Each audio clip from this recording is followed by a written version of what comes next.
All right, ladies and gents, and welcome here to the Loud and Proud podcast for the first time. And this is gonna be a live Q&A. First of all, I'm gonna ask you to subscribe to the channel. Click on the bottom right here. So, first of all, we're gonna start reading some of your questions that you wrote in the past days. Which is gonna be on my community, Phil Proietti's community. So feel free to subscribe to that group as well on Facebook. So I'm gonna read that in the meantime that somebody it's joining us, and for the first time you're gonna hear my accent, and that means I'm Italian from Rome.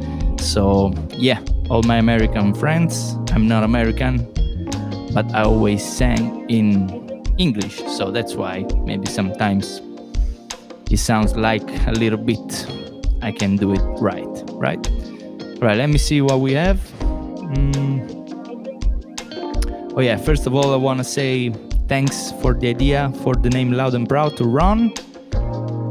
He went for a very hard names like Pyro, Loud and Proud, so I'll only choose Loud and Proud, so thank you. Anyway, first of all, let me turn off a little bit this, what I have here. Okay. It's completely live, guys, so yeah, I'm adjusting second by second. So here we are, all the questions. I'm not showing full names for privacy stuff. And I'm gonna read the first one, which was from Sandra. And Sandra asked me how you got started. So I started when I was 12 in 2003. Actually, the passion for music came from my dad and hi Flavio. Yeah, it came from my dad, which is still a fan of Elvis, and yeah, so I basically started doing Elvis back home, and the thing is, yeah, I just started doing that, and then I started taking guitar lessons with Damiano Pasquale, which might be watching this or maybe later as well. So yeah, right now during these days I'm collaborating with his son Elvis. He's producer of my original songs together with Christian Prato Fiorito, which I say hello to them. So yeah, that's how I started in 2003. Because of Elvis Presley, I started doing that, and then Queen was my first inspiring group. Brian May was my first idol that I wanted to follow when I was 15. And in fact, I had the Red Special signature guitar, which I still have right here with me. That was my real first pro guitar, actually. And then I joined my first rock band when I was 16. And of course, Kiss came along right there. So, of course, for the first time, one day I was watching When Kiss Ruled the World on MTV by accident. Yeah, by accident.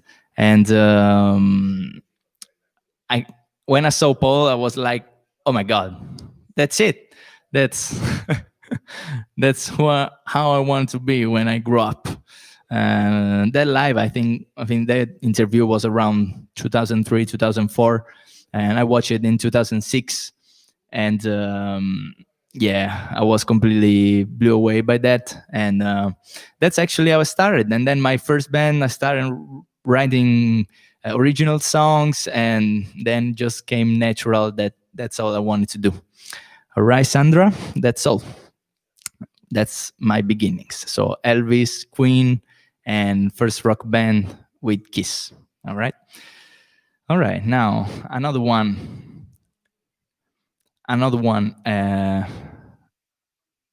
Let me see. Yeah, Sandra, I love to read those stories. My son started 5 or 6, and when he tells the story of how he got started, it brings me joy. Yes, that's actually how I started too. Carrie, what influenced your taste in music? Yeah, that's actually part of the first reply, because it was Elvis Presley was my first influence in music, and then Brian May has a guitar player too. Let me see one comment. The Tramfor, hi Phil, Annette and Steve. Hi Annette and Steve. Oh my God, from the Norwegian Bliss. How are you guys? Elvis friend, really missing cruises. Yeah, I actually miss cruising too, but you know what we have to do. We just stay here waiting. In the meantime, I'm launching these videos, so yeah. In the meantime, we keep it like a little busy. Uh, so, Flavio, did you take singing lessons? Yes, actually, Damiano Pasquale was my first teacher, and it was he's still a music teacher. So he teach you music from guitar, singing, and then when I grew up, I took singing lesson properly with Giordana Gorla, which I say hello. Another beautiful lady from Rome. She's a professional singer too, and yeah, I took some advices after when I was around 19, because I had to fix some of the issues that as a teenager you keep having a little bit. So yeah, that's how I took lessons. Tony said, how old you got into Kiss music? I was 16, like I said, on my first original band. We started doing Kiss covers, and I already, like I said, I already watched something on TV, but not really properly. But they were into Kiss a lot, so they gave me a CD with all the hits, and the homework that I had to do for that time was learning Detroit Rock City, and for 16 years old, that's a very challenging song to sing. So. But somehow I did it, and that's how I started. And then, of course, I had the DVDs as well, because I didn't have internet yet. So yeah, Kiss Symphony was my first DVD, and I was like, watching the DVD every day, so every hour, and looking at all the moves. So let me see. Will you be performing on ships when they sail again? Or that's Patrick. Hey, Patrick. Patrick is a professional cruiser with Norwegian too. We met him on the Norwegian Bliss, on Norwegian Encore. So yes, will you be performing on ships when they sail again, or will I have to come to Rome and see you? Because I will. Yes, Patrick, you are very much welcome to come here and visit us as well. But yeah, as soon as they allow us to cruise again, I will be cruising too with Kisha, of course. Let me see one live comment. We are good in extra lockdown in north of England. Enjoy watching your show on YouTube. Love to you and Kisha. Thank you, guys. Big gags from us. We keep doing some videos as well. What we have? Caroline, would you? Who would? Oh my God, who would you most like to record with? That's a very good question. Hi, Robert. That's a very good question, because that's very hard to tell, because to tell that you need a lot of experience. At the beginning, you just do what you actually get. You just play with the best you can get. But when you start becoming a pro and you're learning really how to manage your skills and the other skills, that's a little easier to catch. And now I can really tell that I like to play, and I mostly like to record and play on stage with people that are on my same kind of vibe. We have to have fun a lot, with a lot of energy, a lot of positive attitude, and that's how I like to hang out with, and that's what I like to do with when I play on stage. Pretty much we have to be on the same path as a music taste, and the goal that we have to achieve, and stuff that we want to demand to the crowd. So yeah. Michael say, have you ever met the entire Kiss band from start till now? Unfortunately not, guys. I never met anyone. I only no, I only did these virtual gems. So unfortunately, I was looking forward to one day to meet the guys, just to say hello as a fan. Then, then, then said, would you like to be part of the Kiss cruise? What would you say? Yes or not? Yes, of course. So basically, like you already know, we work for Norwegian Cruise Lines, and on our first contract on the Norwegian Jade, we were looking forward to play one more time on the Norwegian Jade during the Kiss cruise, because when you entertainment shuts down, and they just keep bringing their bands, their singers, so you just sit down in your cabin, and of course, yes, I would love to be part of the cruise as an artist, hopefully one day. Let me see. So probably we'll have some connection issues. You guys can let me know in the comments if you can hear me clearly and look at me and watching me clearly a little bit. So we only have 3 viewers, 2 right now, so no problem. You can watch this even in a second moment. Okay, Paul, not Paul Stanley, Paul. Why all the keys? All the keys? No, I think you got it wrong. Do you have any memorabilia? Are you putting out an album by chance? So yeah, I have some Kiss memorabilia, but I'm not really a collector. I only have few action figures. And I'm putting out an album by chance? No, I'm only putting out singles with my record label Posh Boy. We already have a new single that came out in May, which it's called Gaia, and you can download it on iTunes and listen it to Spotify and here on YouTube as well. Thank you for letting me know it's clear. Okay, let me see. Flavio, will you go and see End of the Road tour? I was planning to see it in Verona in this year, but the lockdown and the coronavirus happened. So probably next year, if we're not on any ship, yes. So I would love to see it. Even because my last time was in 2010 in Milano. Let me see. Daniel. Okay, that's a question that it's hard to answer. He already did it a few times, but I really struggle to answer this one. If you ask, would you replace Paul to keep Kiss going? I mean, that's a very, how you say? That's a very remote chance, I would probably say. It would need a lot of work to do that. I mean, I'm only a guy doing what I do right now, having fun with those videos.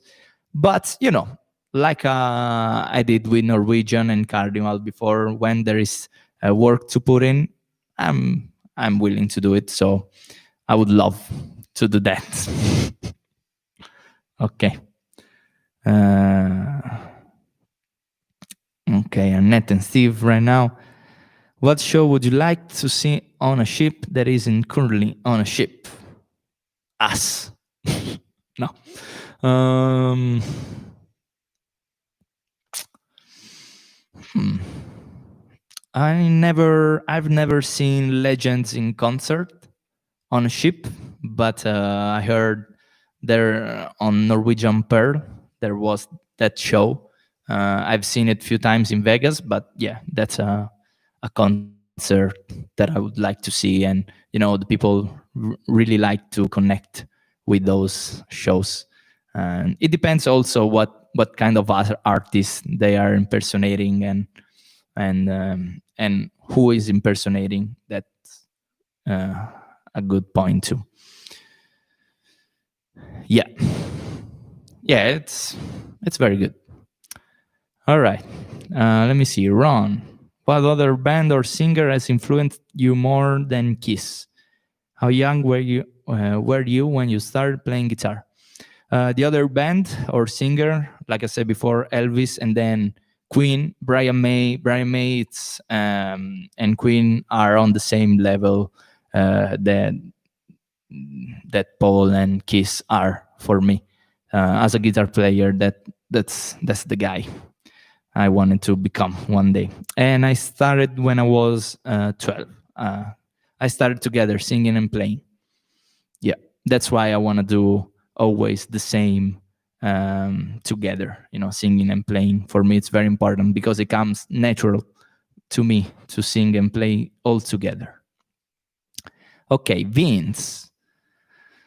He just suggested "Love It Loud," but that's a Gin song.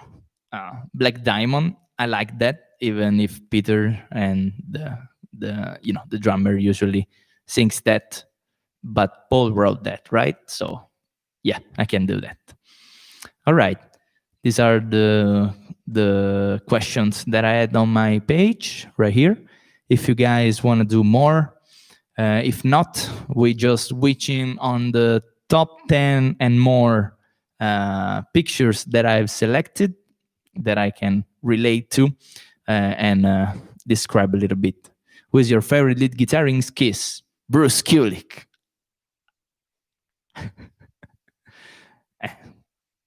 I'm watching Kisha and my dad. They're watching like this guy is a weirdo.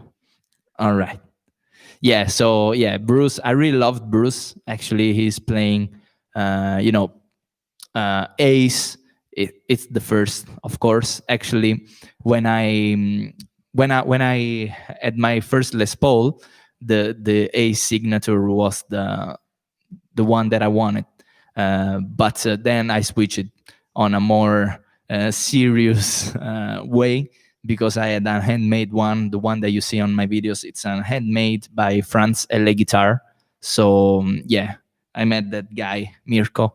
I met that guy who said, listen, you can buy that, but you will know that, if you do a handmade one, it's a little better for you, for your career. And I say, yes, of course, I'll do that. Okay. Let's switch to the pictures. Let me see. I have to change this stuff. Pics. Okay. So there's two of me right there. And now you can see what I see, my desktop. It's right here. All right. We are going on a timeline from the beginning to the end. I mean, not the end, but the most recent one. So we're going with this one. This one was me. Let me see if you're seeing it right. Yes, you're right.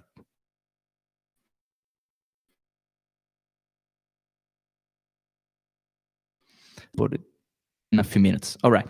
So this is me in 2010. That day, actually, we were planning because we won a contest with Fever, which was my first original band. And we were about to record our first album, which you can find on iTunes as well. It's called Just Fever. And if you can find like a song, it's called Fever for You. That's a song, or I Wanna Rock This Night. That's we had a full length, and this is a concert that we did on a big stage in my hometown, Terni. And of course, you can see I had long hair. I was really a rock star right here. I was 19 in 2010. And yeah, I was a little skinnier. I didn't used to work out yet. I love that day. Yes, it brings out good memories. All right. Let me see if there's anything. Okay, great hair. Thanks, Annette and Steve. Yeah, I was actually thinking about to make it grow again, just like that.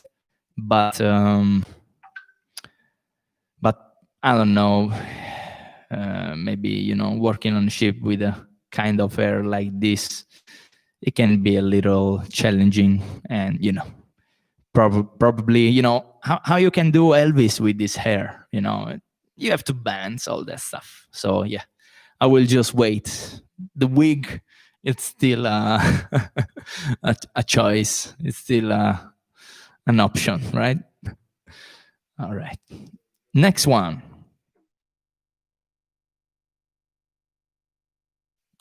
All right, this is me. It doesn't even look like the other guy. This is me doing for the first time a full photo shoot as a solo and now with a band. It was in 2013. I was about to join my first ship in a few days. I was with Carnival back then. And I say, yeah, I think I probably need a new photo shoot with Francesco Francia, which is a great photographer back in Terni, which is my hometown. And yeah, I think I look pretty good right here. Do I? Do I or not? Yes. No, I'm kidding. Yeah, very good one. I really love this one. All right, next one. Oh my God, here. This may look just as a plain window, but that was my first flight to USA all by myself in 2013. And many thoughts on my mind during that flight, like what am I doing? Where am I going? Can I do that? Why am I here? Because when you get hired, and I was actually back then the first Italian to be a lead singer of a band. I was 21 years old, and you're not pretty sure yet of your abilities. You're never are, but never be. How you say? Never, whatever. Yeah. So there was me on the plane all the way from Rome to Atlanta. Yes, Atlanta, and then Fort Lauderdale and Miami. So yeah, that was my first flight to USA all by myself. Oh, here it is. That's me on my first ship, Carnival Ecstasy. Woohoo! Actually, now Carnival is selling all of these smaller ship. It's called the Fantasy class. So they sold the Fantasy, the Imagination, which they were all my ships as well, which is, pretty sad to hear about that because, of the pandemic, they had to sell some of the ships. So yeah, that was me into 2014 on my first ship. Here, actually, we were in Mexico, in Cozumel. Yes. All right. Next one. You guys bored or not? It's pretty interesting. Yeah, I know. Oh, can you see me? Or I'm just... Let me see. I should probably put my frame right here, right? Okay, I'm learning too, guys. Okay, so next picture. Oh yeah, here. Carnival Fantasy, yeah, that's what I was saying. The Carnival Fantasy, it's actually a ship that they sold. Here we were in um,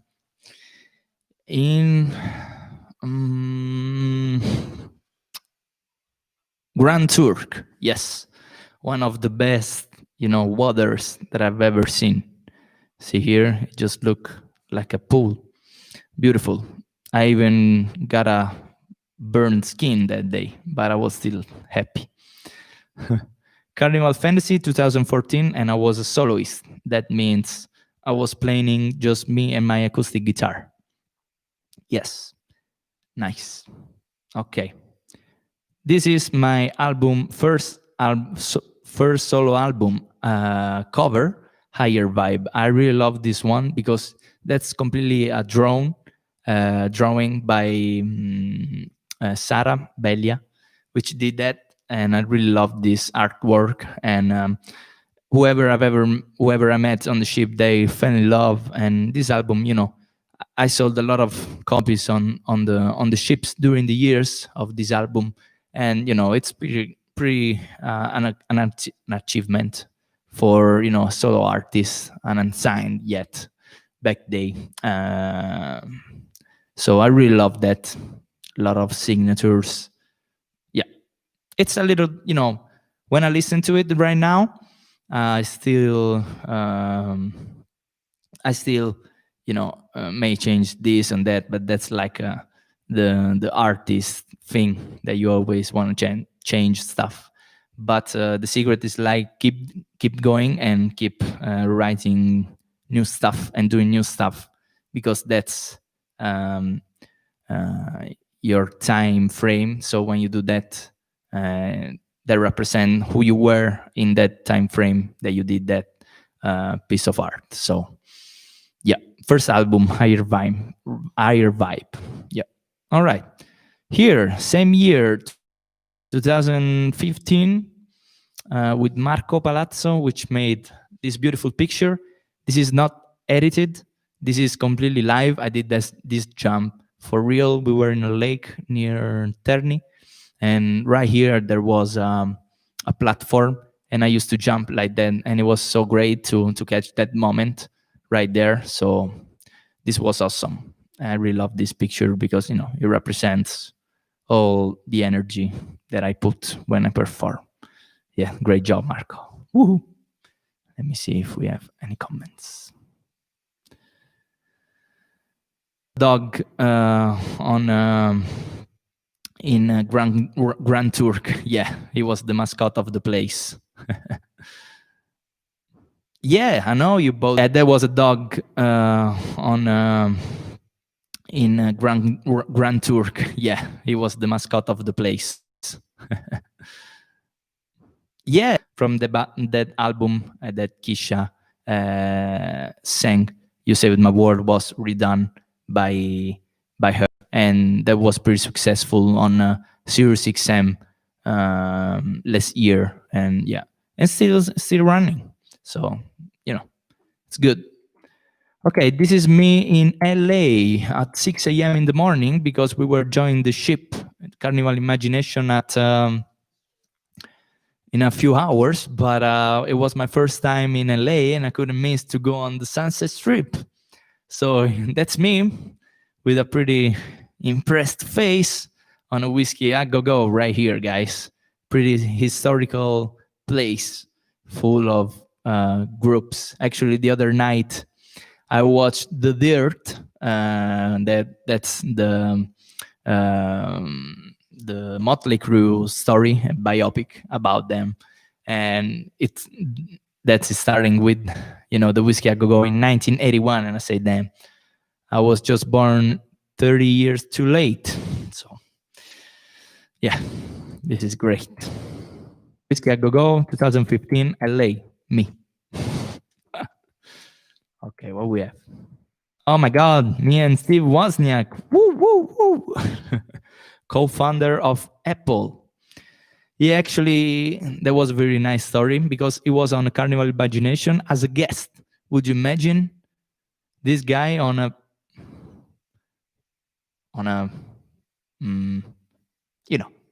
one of the lowest class of the of carnival, doing a ship. And of course he was asked, we were performing and he used to pass by on the deck 9 on the promenade, and we were like, but that's Steve Wozniak, co-founder of Apple. And it was like, yeah. And it was a 3 days cruise to Bahamas, and um, at the end he was asked to do a kind of interview, Q&A on the main stage with all the crowd. And of course we were in the first row, and I catched him right here asking for a picture to him, and I even gave my album Higher Vibe. and he told me, "Thank for what you do." Of course, I say, "That's all for you."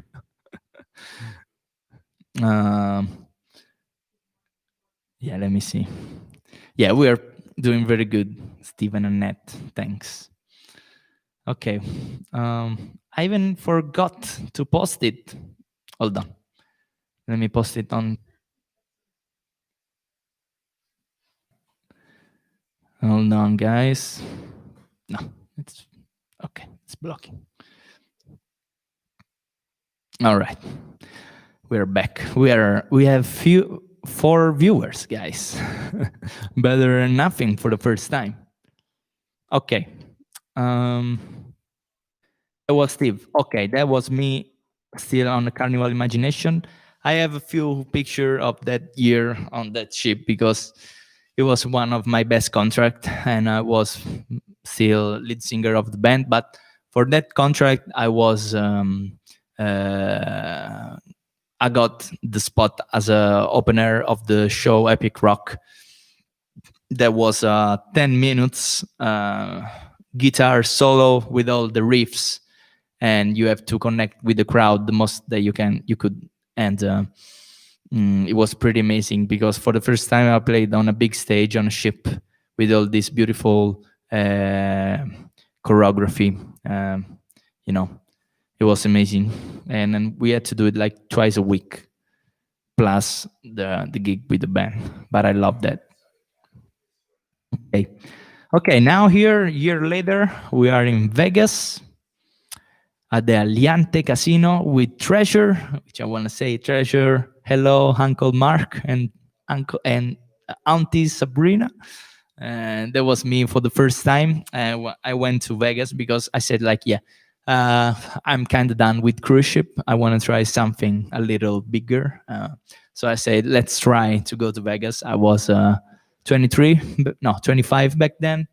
And I said, yeah, let's try to do that. Let's give it a go. I just went there. I had my friend Kip, which was the drummer on my first ship, introduced me in a few bands, in Vegas, which it's not for granted because you go in the capital of the entertainment of the world, and in a week you're already on one of the biggest stage of the city. I was a guitarist. I wasn't frontman. I was only the guitarist of the band, but still, pretty kind of experience because we were an R&B band. I mean, they are an R&B band, Motown, soul, funk, all stuff that I love, but I never had a chance to play. He's an awesome performer, and I learned a lot from him during that 6 months in Vegas because I was with a visa, that allowed me to stay for 6 months. Oh my God, here. Guess where I am here? Here I'm at the Westgate X Hilton Hotel in Vegas, and this is the stage where Elvis Presley used to perform in 1970 and on. So this is a pretty, historic place to be. We even went downstairs to the dressing rooms where the performers were. We were watching Purple Rain, which is the show about Prince. But of course, when the people went out of the room, I couldn't wait to jump on stage and took this selfie. Let me see if we have any comments. I know we were meant to be super. Hi, Peter. Okay, 5 viewers. Nice, guys. Let me see if we can still do that. No. Okay. With all the experience in Vegas on cruise ship, no wonder you are such a great. Thanks, Flavio. Thanks. Yeah, I mean the experience. It's a great part of a performer, because that's not only about the skill. Because you can perform and learn a lot of stuff in your studio, in your room. But when you're on stage, especially doing in front of a very mixed demographic and different cultures, you learn a lot about yourself. That's the point. You learn about yourself. Yes, I've been on the same stage of Elvis, when he did the Suspicious Minds thing that we like to do, right, Steve? Okay, yes. Next one. Okay, yeah. Here we were watching Cameo, which is another R&B. Hold on. We were watching Cameo, which is another R&B band, pretty famous. They did Word Up and all the stuff. Here we were with Treasure, of course, the singer and frontman of Treasure and Dreamstone, the band I used to perform with. And this is Jonathan Moffett, which is the former drummer of Michael Jackson. He was here. This is another great piece of music history right here, guys. He's still doing a lot of videos and he's still pretty active with a lot of bands. He does a lot of videos too. Always fun to watch him. All right. Oh, here we are. This is me and Treasure performing. See, he used to be, he is a veteran, so he's a former sergeant of the USA Army. And yes, I'm talking about you. USA Army. So, I love and I learned a lot from him, how to manage a big band like they have. We were kind of 6 to 9 pieces band of times, and his way to lead a band like that. It's just as an example that I had, and it's kind of I've kind of did the army of the music on ships and with him, so it's pretty nice. Okay. All right, now this is me with Pierangelo Mezzabarba, which is gonna be our guest in our next podcast, and is the CEO of Mezzabarba Custom Amplification, and he does custom amplifiers, and now is getting very big in USA with a lot of big names, such as Steve Vai, Joe Satriani, and others of that caliber. And here we were in Milan in 2016 during a demo of his amps, and we did such a good performance that day that we went to NAMM together as well. He invited me to be one of his artists at NAMM 2017, a few months later, because here we were in December. So yeah, he's another great part of my career as an artist, because he's the voice of my guitar. The guitar it's something that you need, because the guitar is the guitar, but the guitar comes out the amp, and what really makes the difference is the amp. That's why I still use, here you can see analog stuff, even when I record at home. So the sound that you hear on all my videos, it's from the Scale Head, which is the Mezzabarba one, 30 watts of power. And yeah, I think, the sound, it's really like your voice. So if you fake about something, then you're faking, so you're not real. And a real amp really makes the difference. And that's why, I think Keys, Bon Jovi, and all of this still use real stuff, analog stuff, because you can fake that. People can tell when you're faking it. And if you don't use real stuff, then something, even if you know what it is, then something, it won't convince you to the fullest. So yeah, Mezza Barba is still is one of my brick of my wall, brick of the wall, because he plays on a Pink Floyd tribute band. All right. Any comments? What we have?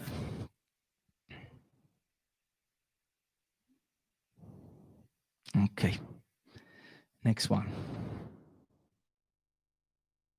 Okay, so like I said before, NAMM 2017. Here I'm on the throne of guitar at NAMM 2017 in LA.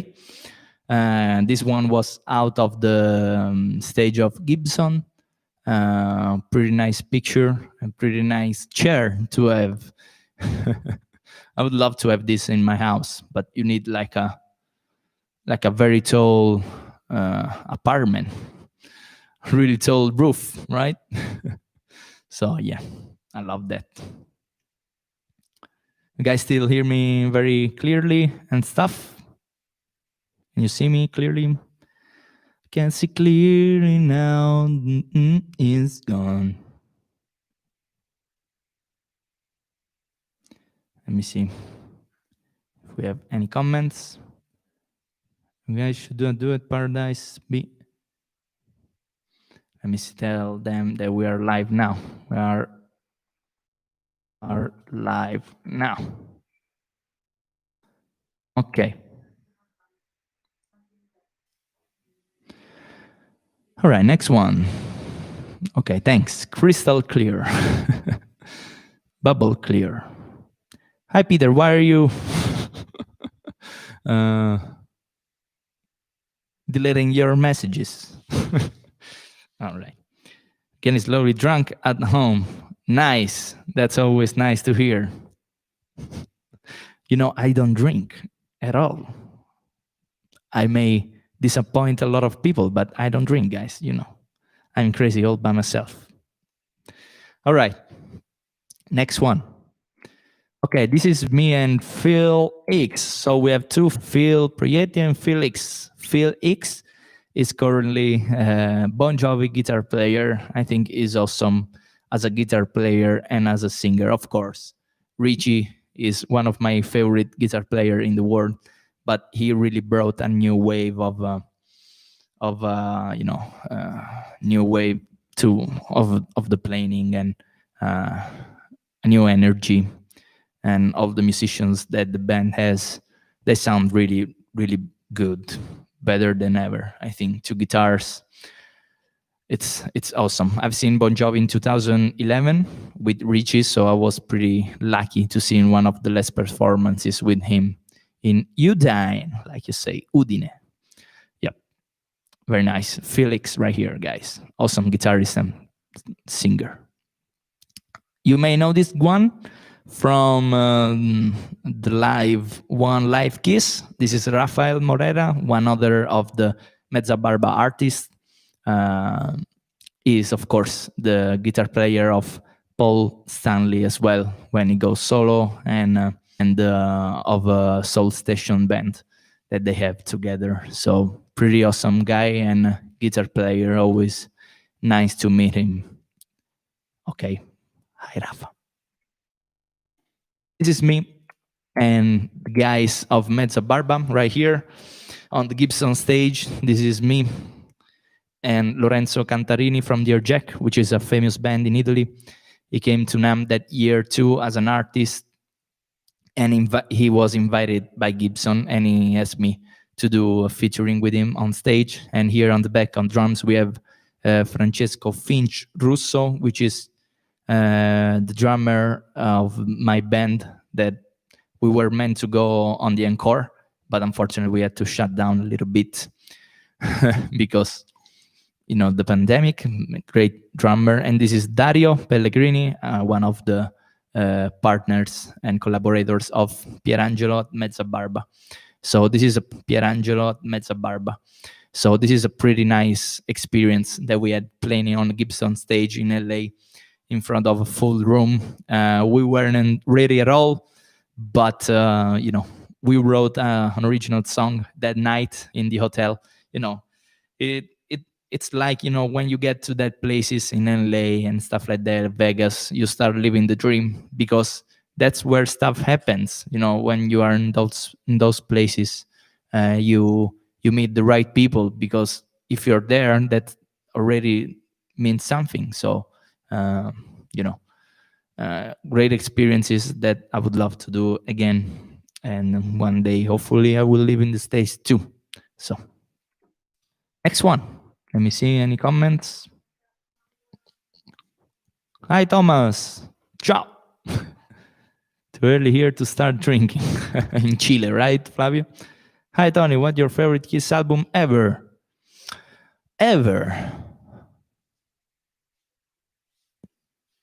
I think I'll go with a safe answer. Alive, all the Alive's album, and of course the first one, Alive, and Alive 2, Alive and Alive 2, because on Alive you still didn't have Detroit, Rock City, or Love Gun. That are two of my favorites. So yeah, I would say those two, Alives. I mean, all the Alive series, it's amazing. The best one, really the best one, but probably the underrated one, it's Alive 3 with Bruce. That's the best album that as a band they played, because it's simply amazing. I mean, the band was awesome, drumming, guitars, voice. Paul's voice during that period was above the you know above everything. And yeah, I would say Alive 3. Okay, less one, Alive 3. Okay. Great listening to you. Stay safe. Keep okay. Bye, Annette and Steve. Hugs to you. Okay, next picture. To choose new ones. Okay, then. They were already 10, right? Okay, so in the next chapter, the next chapter, I'm gonna talk about other pictures. So let me switch it back to the regular cam. It looks like a tutorial. Hold on. Okay. Now you should see me again.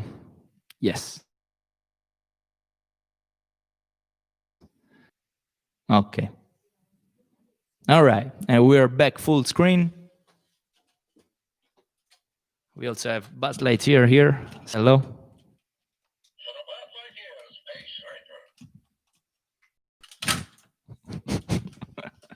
This is one of my toys. All right.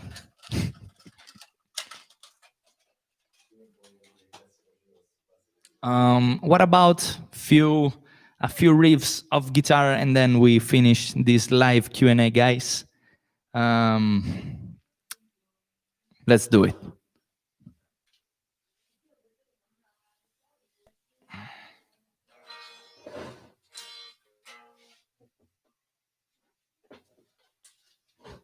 Let's go with a few notes. Oh no. This is all completely live, guys.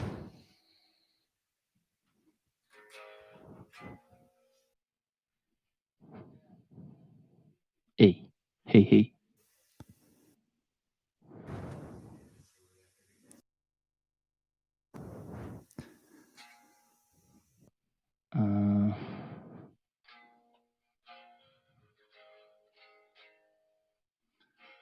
Thing doesn't work.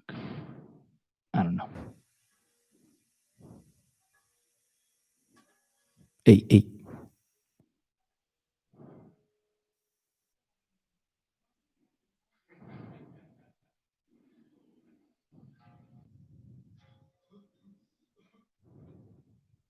Okay.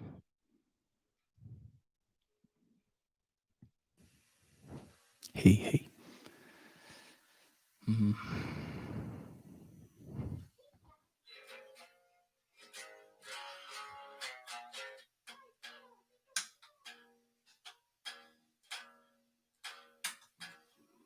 You cannot hear the guitar, right?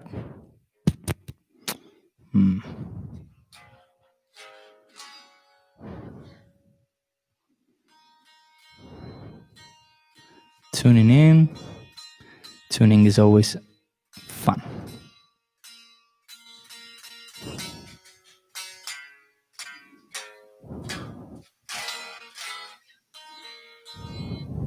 Hold on, guys.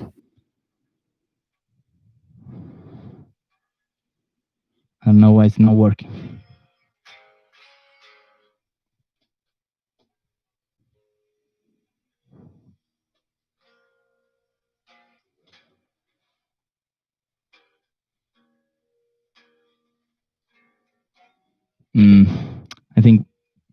I think we have to quit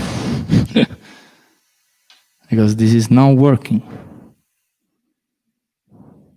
No guitar yet. I know. Hold on.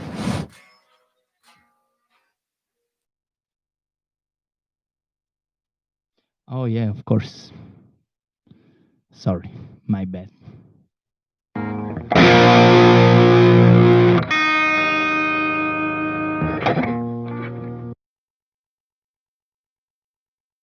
Hey.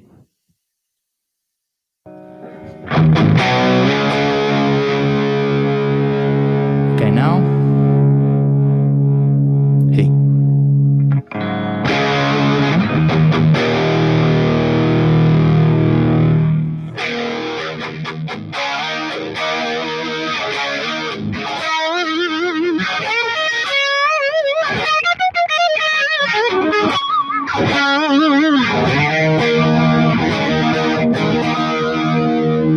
Let me tune it down a little bit.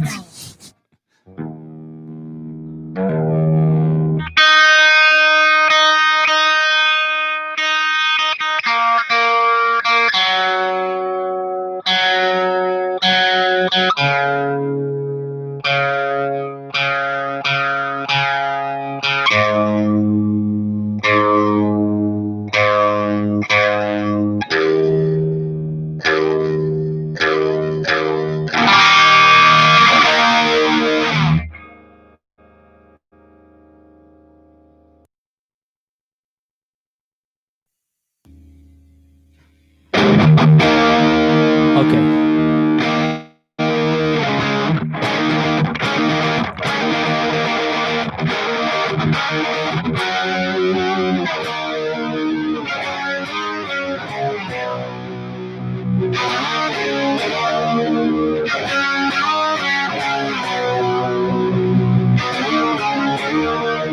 I really love you, baby.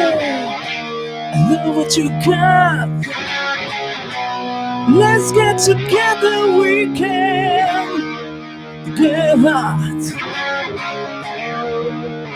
You know the rest, right?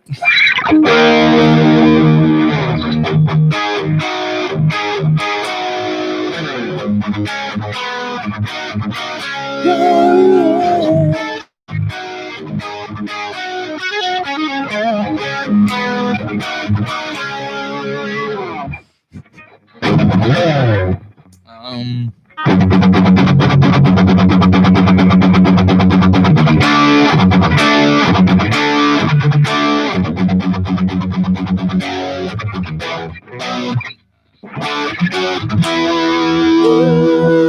the creatures of the night.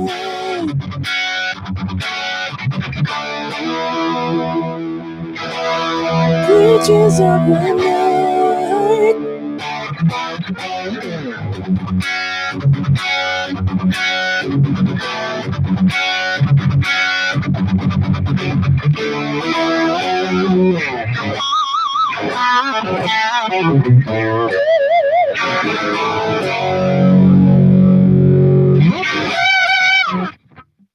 All right.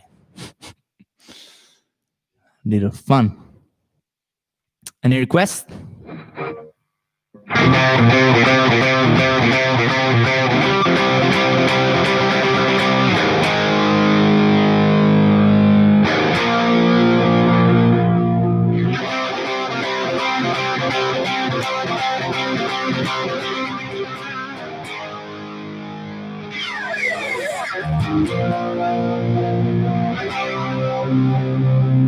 Let's sing along.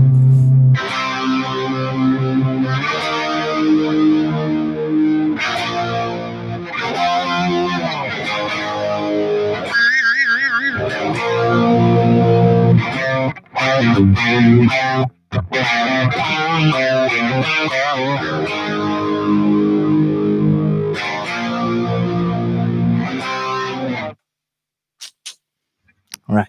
Somebody's there?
Okay, guess the solo.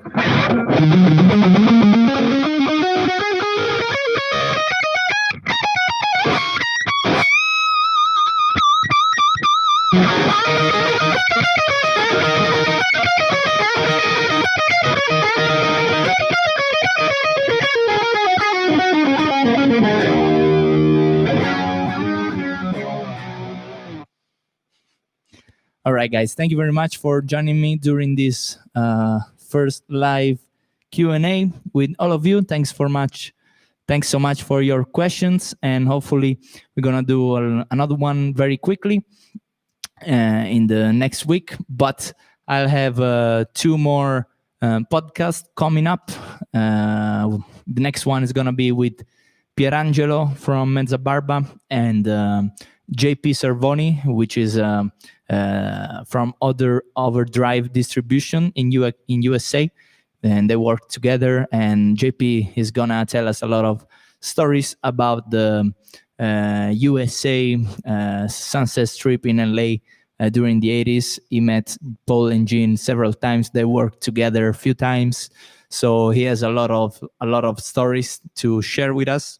And so I really look forward to do that one, and hope you guys will join me as well. So have a beautiful day, have a beautiful night, wherever you are. So thanks so much. Have a good night, guys. Bye-bye.